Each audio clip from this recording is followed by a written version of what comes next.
An unknown woman called me. "Your husband and I have been together for 3 years.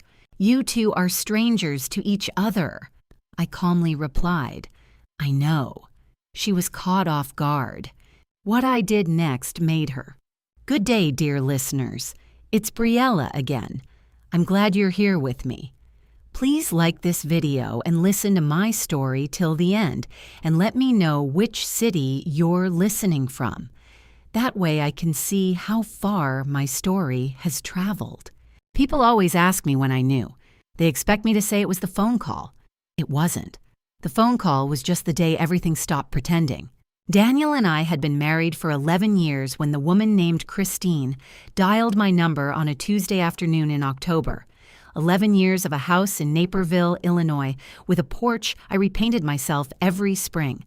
11 years of a golden retriever named Scout, who still slept at the foot of our bed even though Daniel claimed to be allergic. 11 years of a marriage that looked, from the outside, like something worth envying. And from the inside, well, from the inside it had started to feel like a stage set. Beautiful. Hollow. Held together with nails you weren't supposed to look at too closely. I was a project manager at an architecture firm downtown. Competent, organized, the kind of woman who color-coded her calendar and kept a backup copy of every important document. I was 41 years old and I had built a life that made logical sense. What I hadn't done, what I had been carefully avoiding, was asking myself whether I was happy in it.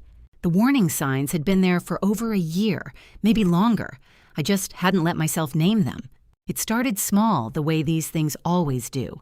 Daniel, who had always been a creature of habit, dinner at 7, lights out by 11, began coming home late, not dramatically late, just 40 minutes here, an hour there, enough to miss dinner, but not enough to demand explanation. He started taking his phone into the bathroom. He started laughing at texts he didn't show me. He bought new cologne, something darker and more expensive than his usual brand, and when I mentioned it, he said a client had given it to him as a gift. I believed him. Or rather, I chose to believe him, which is not the same thing at all. There were other things.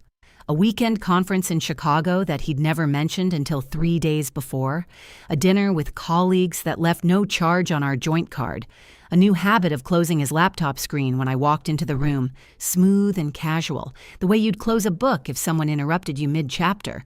None of it was proof. All of it was language, and I was learning to read it whether I wanted to or not. I told myself I was being paranoid. I told myself that 11 years of marriage earned a person the right to privacy. I told myself a lot of things in those months, standing in the kitchen pretending to read a magazine while Daniel sat 3 feet away, texting someone whose name I didn't know. And then October came.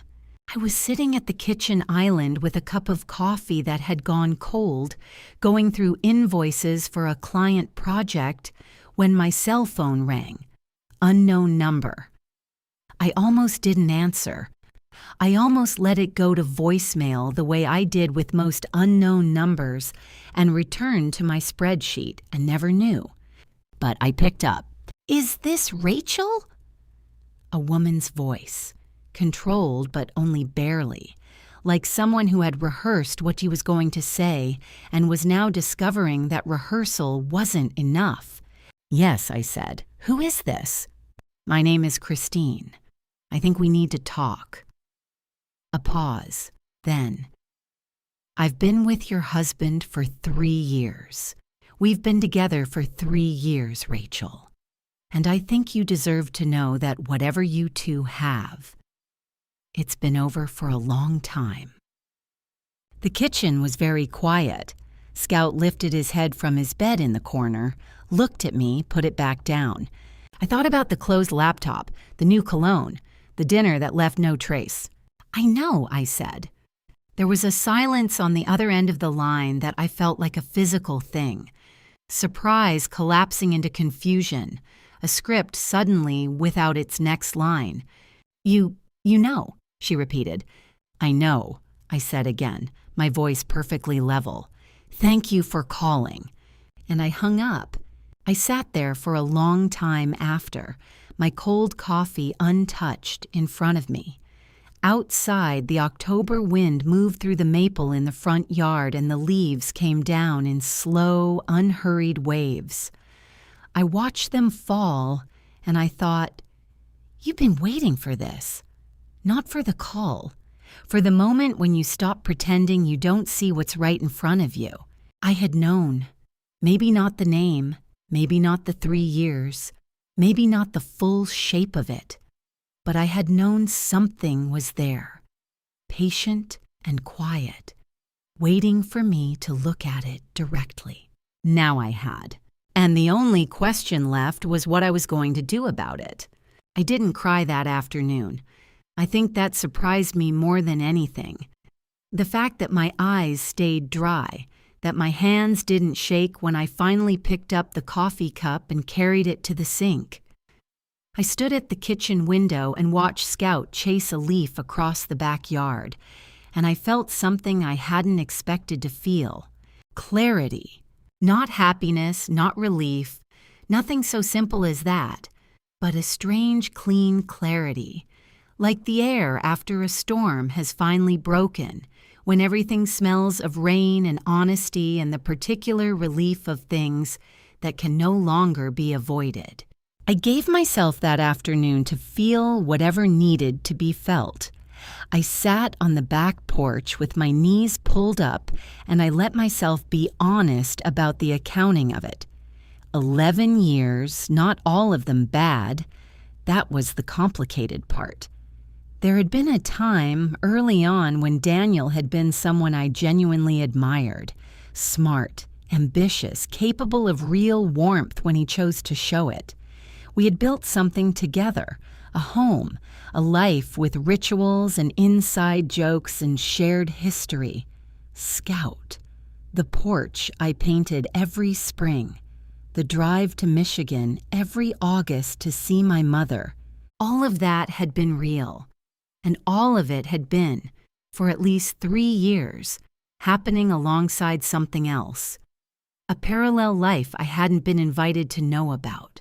How does a person hold both of those things at once? I sat with that question for a long time. The answer, I decided, was that you don't try to hold them both. You put one down, you decide which version of events is the one you're going to have to live with and act on, and you act. The fear came in the evening, when the house got dark and I hadn't turned the lights on. Real fear, the practical kind.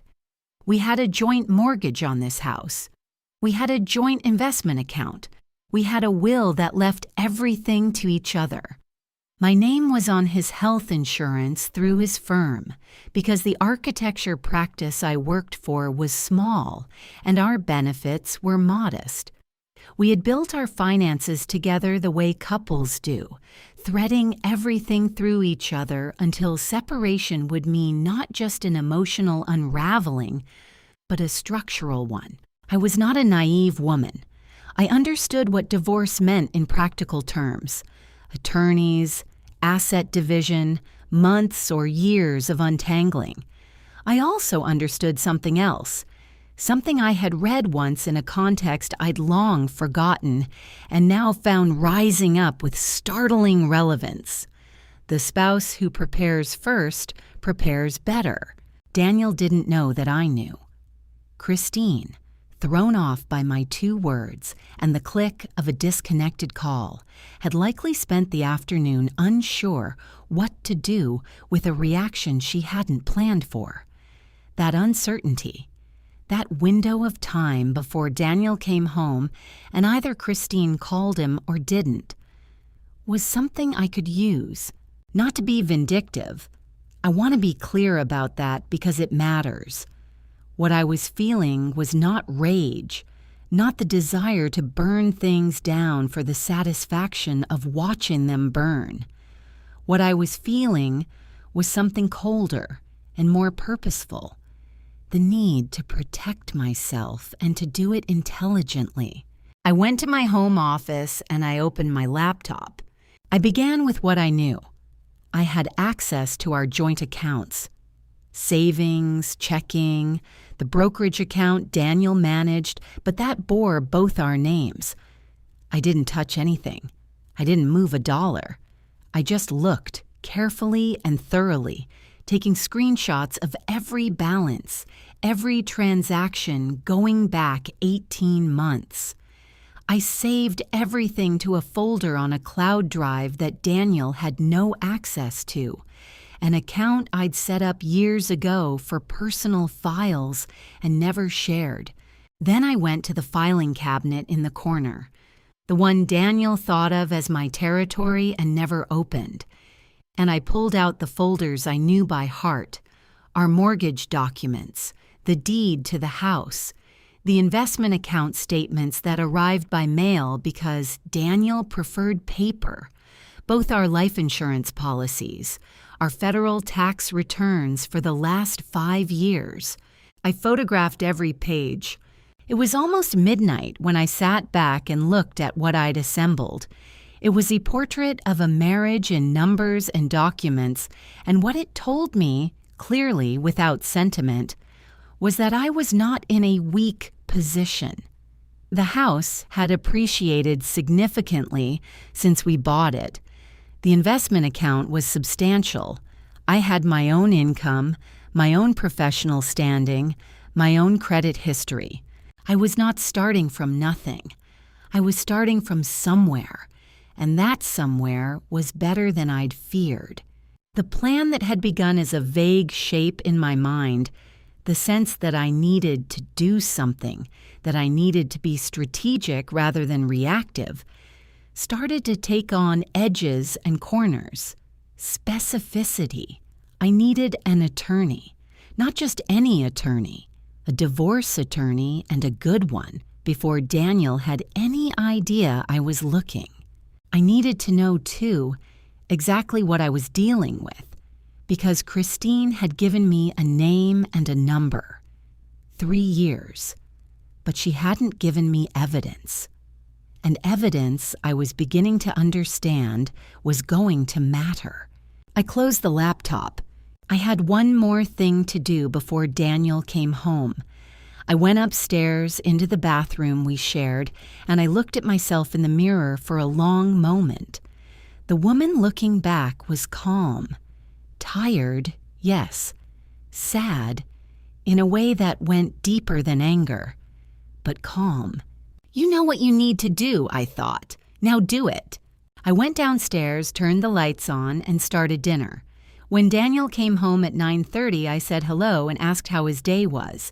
He said fine, the usual, and kissed me on the cheek. I smiled. I set a plate in front of him.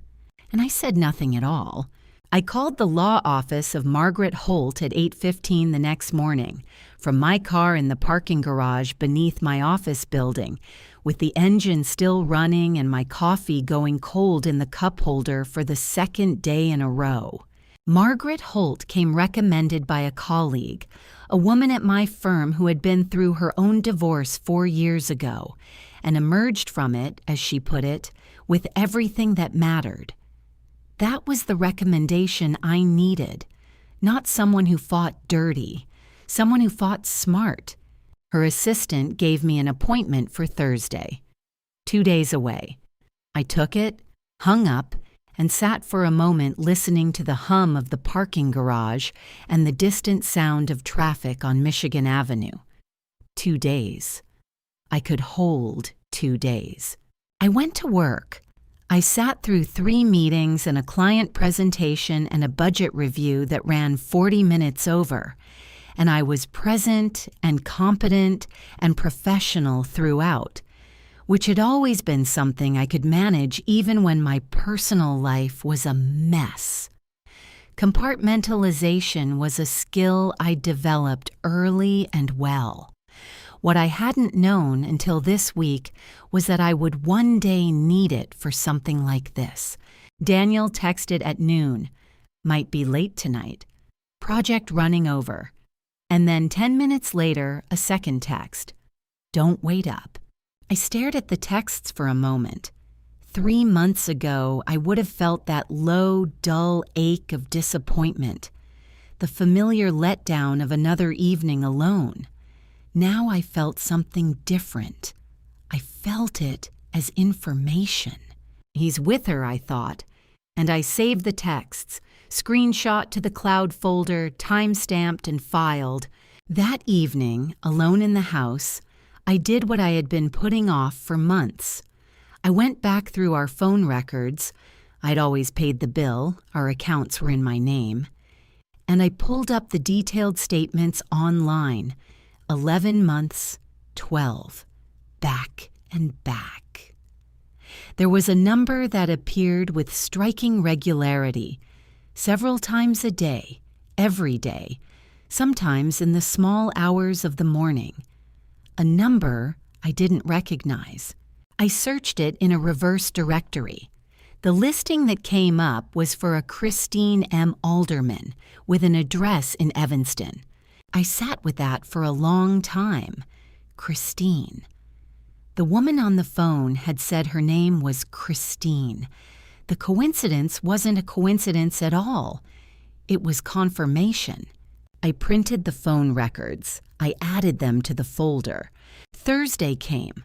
Margaret Holt's office was on the 14th floor of a building on Wacker Drive, with floor-to-ceiling windows and a view of the river that I barely noticed.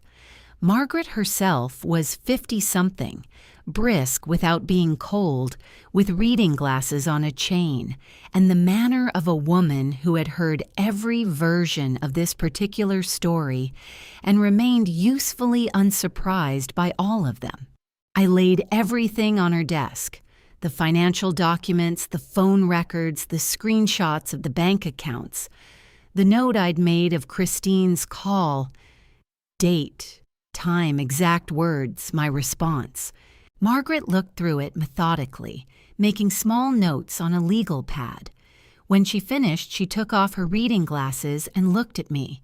"Illinois is a no-fault divorce state," she said, "which means the affair itself isn't a direct legal weapon, but—" She tapped the phone records with one finger. "What this tells us is the timeline, 3 years, and the financial picture you've brought me tells me we need to look carefully at marital asset use during that period. If he spent marital funds on her, trips, gifts, dinners, that's a compensable dissipation of assets." "Can we find that out?" I asked. "That's what discovery is for," she said. "Can you get me 3 months of his credit card statements? The personal card, not the joint one." I could. The password to our online banking was stored in our shared password manager, one of those small, intimate practicalities of marriage that Daniel had never thought to change, because he had never imagined I would be sitting across from a divorce attorney being asked for it. I had them on her desk by Monday. What I didn't anticipate, what I should have anticipated because Daniel was not an unintelligent man, was that something had already shifted in the house. Not dramatically, not in any way I could have pointed to and named, but Daniel had come home that Friday evening, and something in the way he looked at me was different, watchful, like a man who had been handed a piece of information he was still trying to process. Christine, I realized later, must have told him about the call, about my 2 words and the silence that followed, and he, knowing me, knowing how I operated, had started to wonder what those 2 words meant. He was right to wonder. Saturday morning, he poured coffee and stood at the kitchen island watching me read the newspaper. "You seem different this week," he said finally. "Do I?" I turned a page. "I've been sleeping better, actually." He said nothing. But when he left for his run an hour later, I noticed that he took his phone with him. Usually he left it on the counter. And when he came back, he was quieter than usual. Somewhere in Evanston, I suspected, Christine Alderman was asking the same question he was. What is she planning? The answer, by that point, was already in motion. Margaret filed the petition on a Wednesday morning, 3 weeks after Christine's phone call. I was at my desk when it happened, sitting in a meeting about a commercial project in the West Loop, listening to a contractor explain why the tile delivery was delayed, when my phone buzzed once with a text from Margaret's office. Filed. Serving today. That was it. One word and a period, and my marriage was legally ending. I excused myself from the meeting. I went to the women's restroom on the 14th floor and stood at the sink with the cold water running over my wrists, an old trick for staying calm. And I looked at myself in the mirror and said quietly, out loud, "You did the right thing." Then I dried my hands and went back to the meeting and finished talking about tile. Daniel was served at his office at 2 in the afternoon. I knew this because Margaret's process server confirmed it by text, and also because Daniel called me at 2:17, and I watched his name flash on my screen 4 times before the call went to voicemail. I didn't listen to the voicemail. I forwarded it to Margaret unheard. He was home when I arrived that evening, standing in the kitchen, still in his work clothes, with a posture that I recognized as controlled fury. Daniel had always been a man who expressed anger through very precise stillness, through a kind of compressed quiet that radiated pressure. "You filed," he said. "I did," I said. I set my bag on the island and took off my coat. Without saying a word to me. His voice was measured. Without one conversation. "You had 3 years to have a conversation, Daniel." I opened the refrigerator. I decided I'd had enough waiting. The argument that followed was real and it was ugly, and I won't pretend otherwise. He accused me of ambushing him. He accused me of being vindictive, calculating, cold. He said I had been unhappy for years and had never told him, which was a fascinating revision of history from a man who had been conducting a separate relationship since our 9th anniversary. He said Christine meant nothing. He actually said that meant nothing, while apparently having meant enough to see regularly for 36 months. And then he said he wanted to work on the marriage, that he would go to counseling, that we could fix this. I let him talk. I didn't interrupt. When he finished, I said, "The petition is filed. I have an attorney. You should get one." Then I went upstairs and closed the bedroom door, and I sat on the edge of the bed and let my hands shake for exactly 10 minutes, which was what I needed, and then I stopped. Christine came 3 days later. I hadn't expected that. I had expected Daniel to carry the conflict. Daniel was the center of it, after all, the one with the legal obligation, the signed documents, the shared history.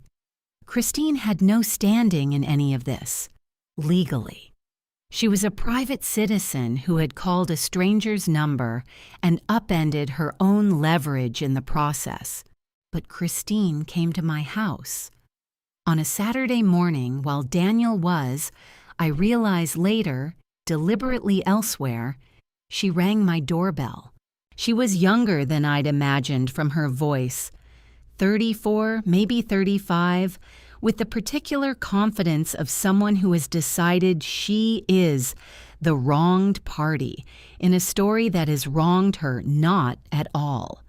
She was well dressed and she was angry. And what she said, standing on my porch in the thin November sunlight, was this: "If you go through with this divorce, I'll make it very difficult for you. I know things about your finances. Daniel has told me everything. You should think about what you're doing before you destroy 3 people's lives." I considered her for a moment. 3 people, I said. "Yes." "Christine," I said, "you are not a person in this legal proceeding. You're a fact in a discovery document." I'd suggest you speak with an attorney before you come to someone's home and make statements that could be characterized as intimidation. I paused. And I'd suggest you do that soon, because my attorney is very thorough. She left. She was shaking when she did, though whether from anger or something else I couldn't tell.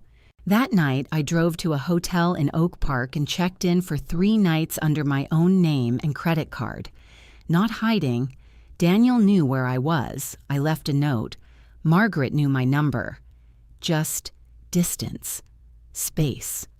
The specific relief of a room that no one else had any claim on. I ordered room service and watched old movies and called my mother in Michigan on Sunday night and talked for 2 hours about things that had nothing to do with any of this. She was 71 and sharp as a needle, and she said, "You sound tired, but okay." I said, "That's accurate." She said, "Good. Okay is enough for right now." She was right. Okay was enough.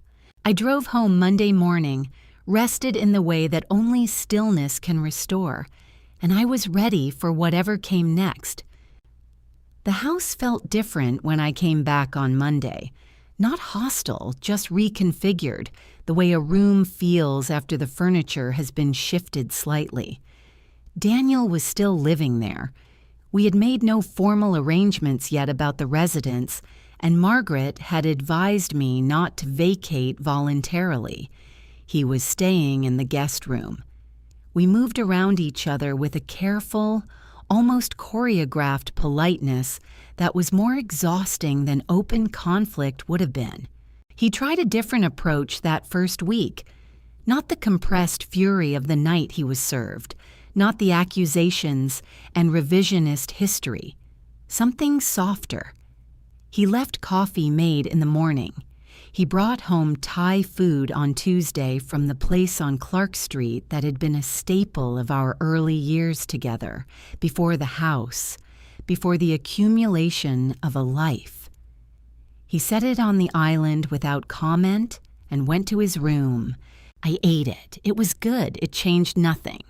Was he doing this out of genuine regret? I asked myself that, honestly, because I thought honesty mattered here. I concluded, possibly. Probably there was real regret in Daniel, the kind that surfaces when you are facing the concrete consequences of choices you made in the abstract.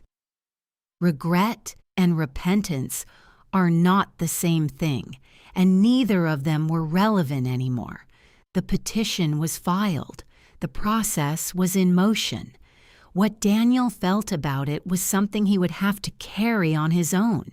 Christine's approach was different, and it came by text.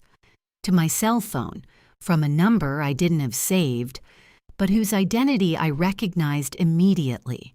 "Rachel, I think we should talk properly, woman to woman. I think there are things you don't know and things I should have said differently. Can we meet?" I read it twice. Then I typed a single reply. "Please direct any further communication to my attorney, Margaret Holt. Her contact information is on the filing documents," and I blocked the number. What struck me, sitting with my phone after, was how little I felt about either of them. Not nothing.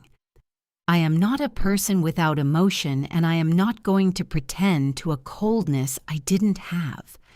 There was still grief in me, for the marriage I'd believed in, for the version of Daniel I had loved before I learned to read the signs I'd been refusing to read. But grief and fear are different things, and I was no longer afraid. The fear had metabolized into something more useful. Focus.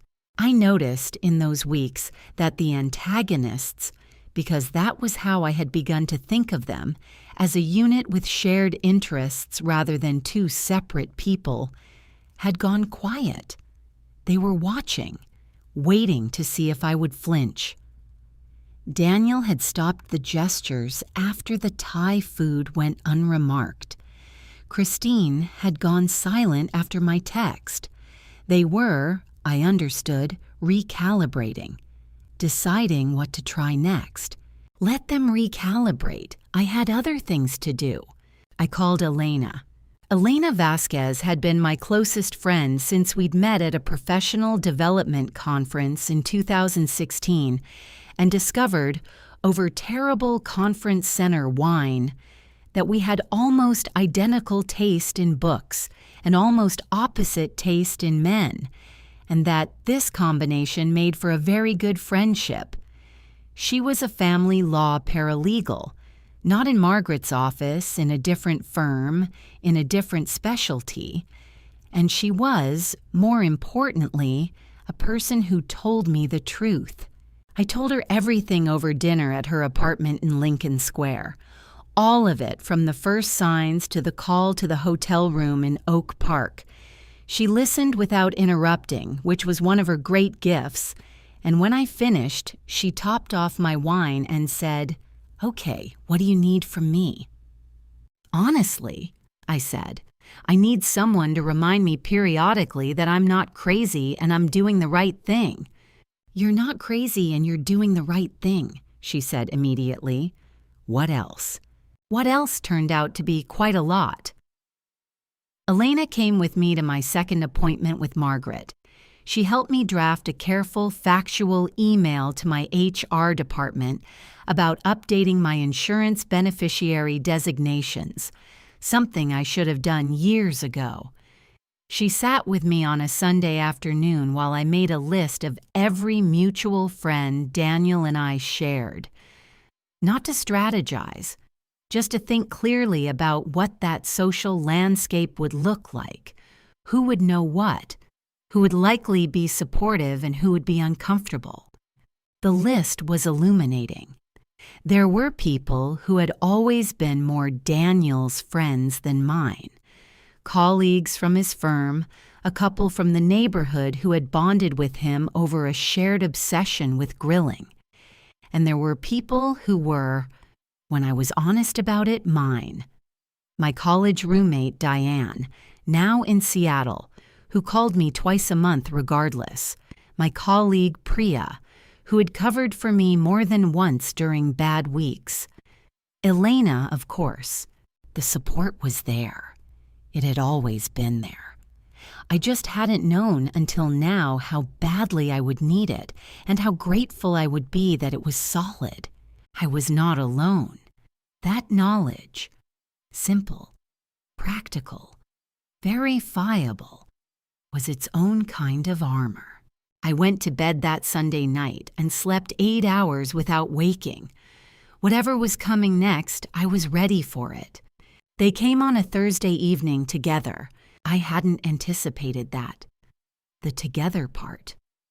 I had expected Daniel to try again, or Christine to try again, but not both of them arriving at the front door of our house at 7:15 with a bottle of wine and the performance of reasonableness.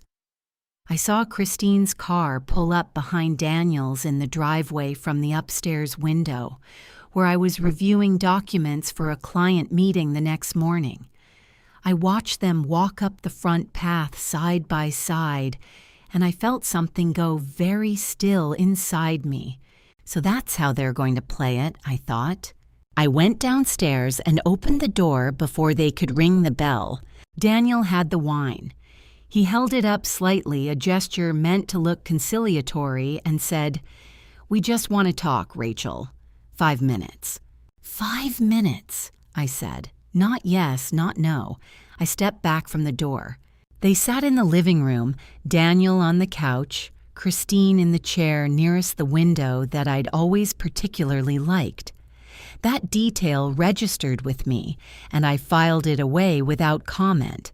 They sat and I remained standing, and Christine did most of the talking, which surprised me until I understood why.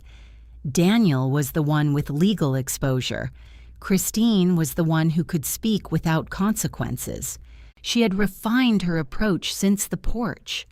The anger was gone.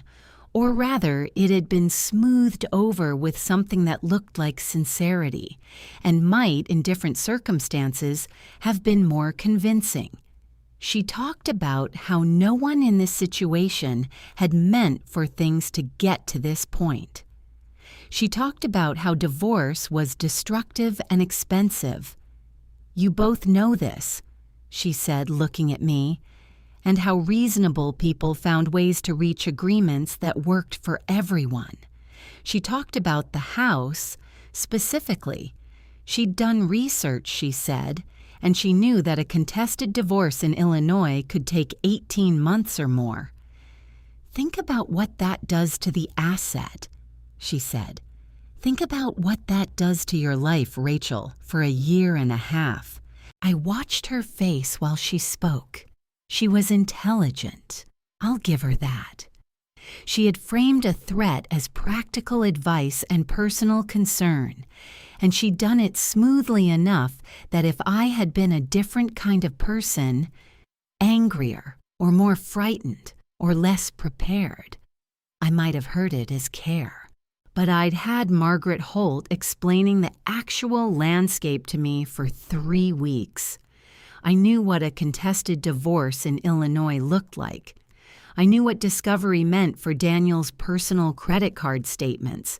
I knew what dissipation of marital assets was, and how it applied to 3 years of restaurants and hotel rooms, and, I suspected, a weekend trip to Napa that had appeared on a card statement with a charge I hadn't recognized until I looked at it under Margaret's guidance. "Christine," I said when she finished, "what you've just described is a longer and more expensive process for Daniel, not for me." I looked at him. "Your attorney should be explaining that to you." Daniel's jaw tightened. He leaned forward. "Rachel, I am asking you. I am asking you as someone who shared 11 years with you to think about whether blowing up everything we built is really what you want." "Daniel," I said, "I didn't blow it up. I'm just the one holding the evidence." The mask slipped. It happened fast. A few seconds of something real moving across his face, the precise stillness cracking into something less controlled before he reassembled. He stood up. Christine stood a fraction of a second later, which told me everything about how that partnership actually worked. "You're making a serious mistake," he said. His voice was quiet, and the quietness was meant to be frightening. "Thank you for coming," I said. I walked to the front door and held it open. They left. Christine got in her car without looking back. Daniel sat in his own car in the driveway for 4 minutes, I counted, and then he drove away. I closed the front door and stood in the hallway and felt the fear arrive, delayed, the way adrenaline sometimes waits until after the threat is gone. It moved through me in a wave, cold, unpleasant, real. He's going to make this harder. I knew that. I had known it going in, but hearing the quiet threat in his voice made it concrete in a way that documentation hadn't. I breathed through it.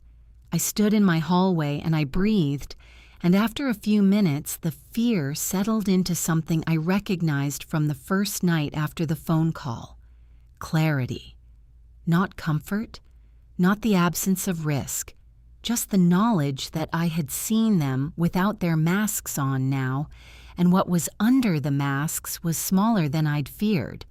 They had come here expecting to find a woman who could be managed, who could be softened with a bottle of wine and a speech about practicality and the threat of a long process. They had found a woman who had already done her reading. I went back upstairs, finished reviewing the client documents, and sent Margaret a 3-sentence email summarizing the visit. Time, who was present, what was said, my response. Evidence, carefully preserved. Then I went to sleep.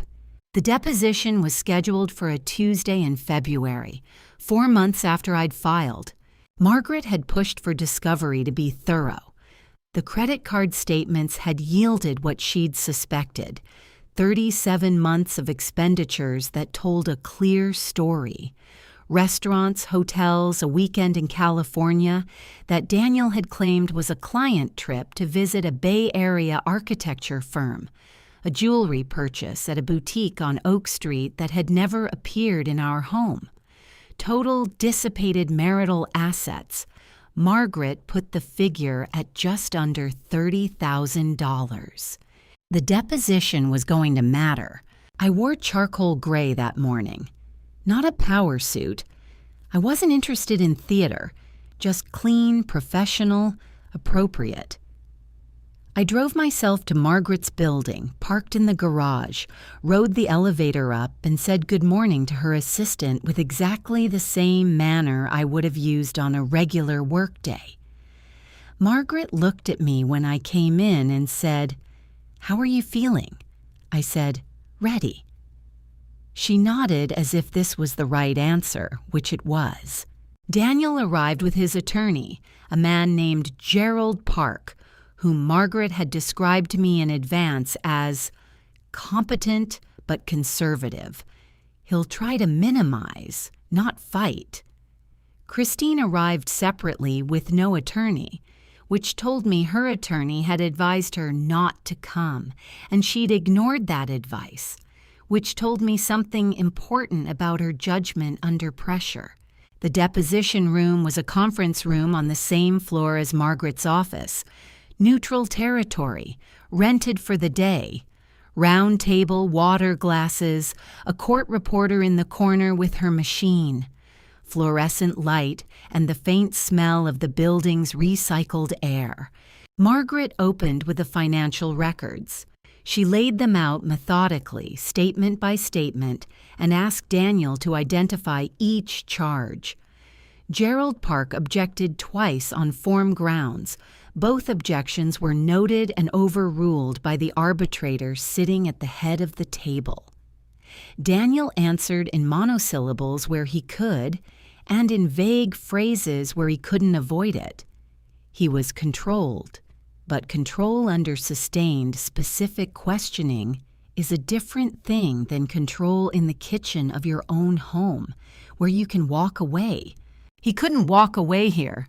The moment things began to unravel was when Margaret asked about the California trip. "You've testified that this trip was a client visit to the San Francisco offices of a firm called Navarro Partners," Margaret said. She slid a document across the table. "This is a letter from Navarro Partners' managing director, confirming that no meeting with you was scheduled in the relevant dates. Can you explain that discrepancy?" Daniel looked at Gerald. Gerald's expression didn't change, but something in his posture shifted, the barely perceptible adjustment of a person recalibrating. "I may have the dates wrong," Daniel said. "The credit card charge places you at the Fairmont San Francisco for those specific dates," Margaret said. "The hotel reservation which we obtained through discovery was for 2 guests. The name associated with the second guest is Christine Alderman." There was a silence. Christine, sitting at the table with no legal counsel to direct her, looked at her hands. "Mr. Marsh," the arbitrator said, "you may take a moment to confer with your attorney." Daniel and Gerald stepped out. I sat at the table and drank water and looked at the middle distance and said nothing. Margaret made a small note on her legal pad. Outside the window, February light was white and clean over the Chicago skyline. They were gone for 11 minutes. When they came back, Gerald said that his client would be revising certain statements in his prior responses, and the particular quality of Daniel's stillness, that controlled, pressurized quiet I had known for 11 years, was different now, not controlled, just exhausted. Christine, when it was her turn at the table, lasted 40 minutes before she began to cry. not grief, the crying of someone who has realized concretely and too late that the plan they had trusted had not accounted for the possibility of an opponent who had been paying close attention for a very long time. I watched her across the table and I felt something that wasn't triumph and wasn't satisfaction, just completion, the feeling of a long sentence finally arriving at its period. I drove home alone that evening through the cold Chicago streets, and I let myself, for the first time, believe that this was going to be all right. The settlement was reached in March, 6 weeks after the deposition. Gerald Park, to his credit, moved quickly once the California evidence was in the record. He came to Margaret with a proposal within 10 days. Margaret reviewed it and said it was a reasonable opening and that with 2 adjustments, she thought we could close. The 2 adjustments were a larger share of the investment account for me, reflecting the documented dissipation, and the house. Daniel wanted to sell the house and split the proceeds. I wanted to keep it. Margaret made the argument based on the dissipation figure and a vocational assessment that established my continued income in Naperville would be affected by a forced relocation. Gerald pushed back. It took 3 weeks and 2 counter-proposals. In the end, Daniel signed over his interest in the house to me in lieu of a portion of the investment account that he would otherwise have received. He also paid my attorney's fees, a provision Margaret had inserted early and fought to keep. I signed the final papers on a Thursday afternoon in late March in Margaret's office with the river visible through the window and pale early spring light on the water. "How do you feel?" Margaret asked after the last signature. "Like I can breathe," I said. She smiled. "That's the right answer. The legal outcome. I kept the house. I received 58% of our joint investment account, which, with the dissipation offset, was significantly more than an even split would have yielded. My attorney's fees were covered. Daniel retained his pension and his personal retirement account, which Margaret had assessed as fair given the other provisions, and I had agreed. The practical outcome. Daniel vacated the house 10 days after signing. He moved into an apartment in Evanston. Evanston, I noticed, not without a certain dry appreciation for geography. Christine Alderman's address was in Evanston. Whether that was the plan or the consolation prize, I genuinely didn't know and found I genuinely didn't care. What happened to Christine's threat? The one she'd delivered on my porch in November, the implication that she had leverage, that she knew things about my finances, that she could make things difficult. Nothing. It had been exactly what it appeared to be. A bluff from a person who had mistaken proximity to a confident man for power of her own. Christine Alderman had no standing in the proceedings. She had no claim on any asset. She appeared in the final documents as a witness statement and a credit card record and nothing else. There were people who expected me to be angrier, friends who expressed outrage on my behalf that I didn't quite share. Elena told me once, in that period, "You're not doing the grieving revenge part in the right order." I told her I wasn't sure I was going to do the revenge part at all. She accepted that. It was true. What I felt clearing Daniel's things from the house in those 10 days was not victory in the cinematic sense. It was the quieter thing, the restoration of accuracy. My life was now accurately described again. It was mine. The person living in it was the person whose name was on the documents. I repainted the porch that first Saturday in April alone, with Scout lying in the weak spring sunlight, and I thought, this is what you were protecting. This ordinary morning. This small, Real thing.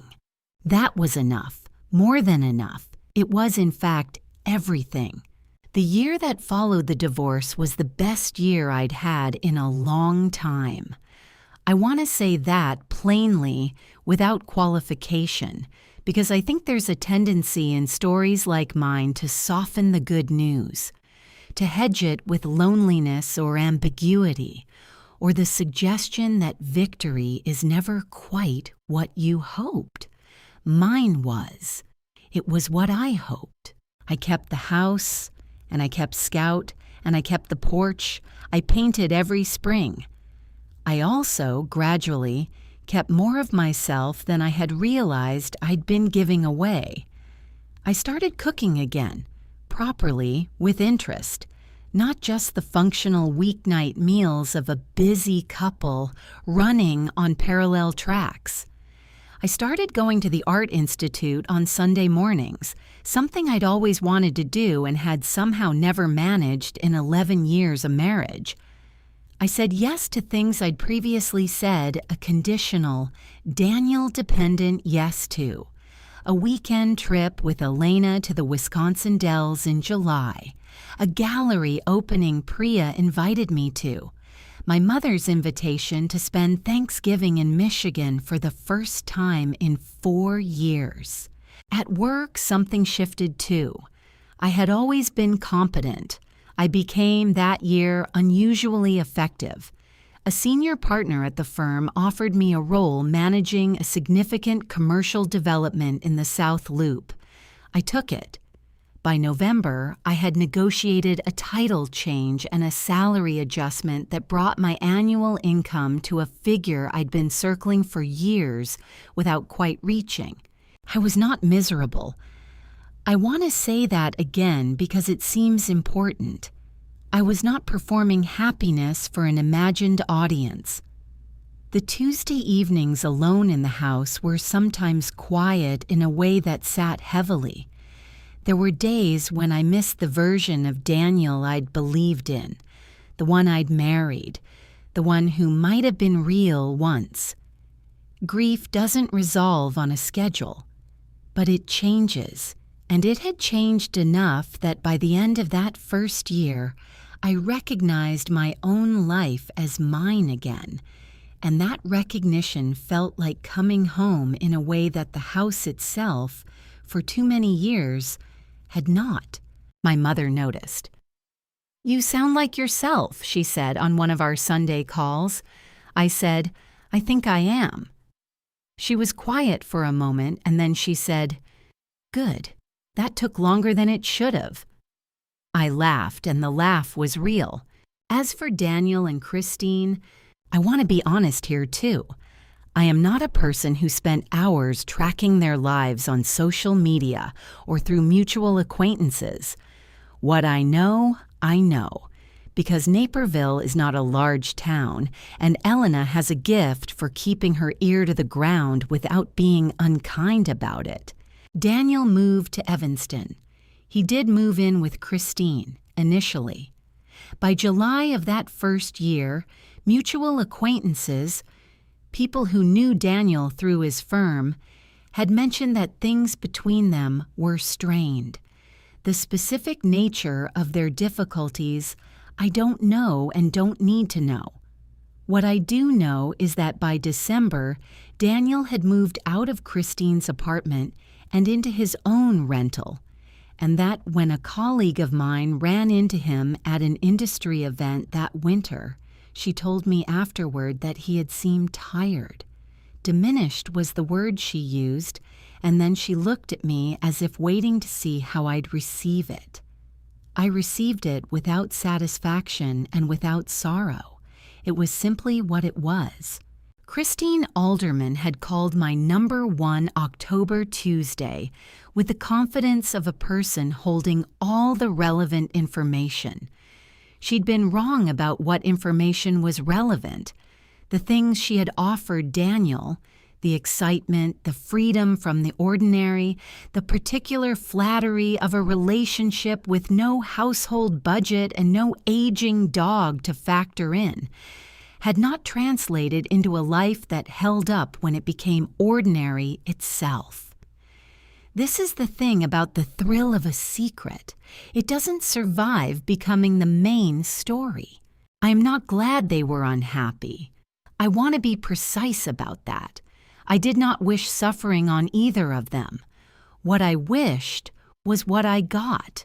My own life, accurately returned to me. Everything else was their business.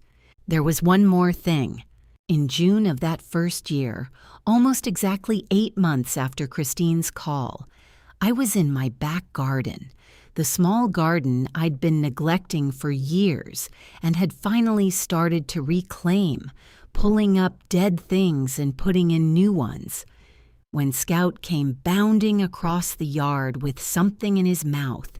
He dropped it at my feet with the proud satisfaction of a dog who has solved a problem. It was a tennis ball, old, dirty, beloved. I didn't know where he'd found it.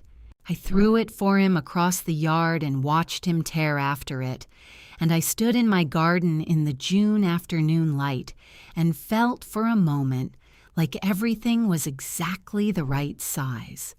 The house, the yard, the dog, my own 2 feet on the ground. Exactly the right size, I thought, finally. People sometimes ask me if I regret not fighting harder to save the marriage. Here's what I tell them. You cannot save what was never fully there. What you can do is save yourself, clearly, carefully, without cruelty, and without waiting for someone else to give you permission. Christine called me because she thought I didn't know. She was wrong. What she didn't know, what neither of them knew, was that the woman who said I know and hung up the phone had already decided, in some quiet part of herself, that she deserved a life that didn't require pretending.